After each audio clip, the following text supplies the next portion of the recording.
Welcome to the Slop Farm. Enjoy the video. In this video, I will explain how to make a Silverfish XP farm. First, you need to find a Silverfish spawner, typically located within an end portal stronghold.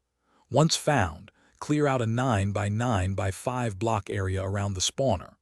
This provides ample space for the farm's mechanics. Gather your materials, including plenty of building blocks, water buckets, and hoppers. These are crucial for construction and item collection. Next, we'll build the spawner room. Start by placing water sources to create currents that funnel all spawned silverfish into a single, central drop point.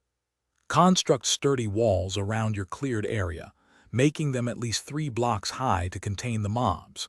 It's vital to keep the area completely dark, as this significantly increases the silverfish spawning rate, making your farm more efficient. Now let's set up the collection and killing mechanism. Design a drop shaft, exactly 1 block wide, leading down from your funnel point to a dedicated chamber below. This narrow shaft ensures all silverfish fall consistently. In the chamber, implement a simple crushing or suffocation trap.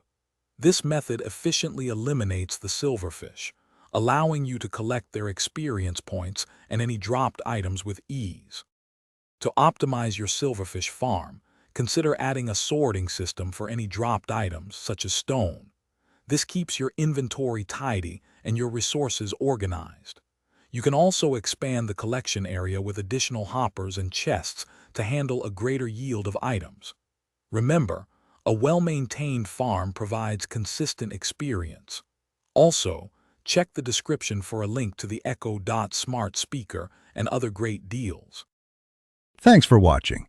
Consider subscribing if we helped you today.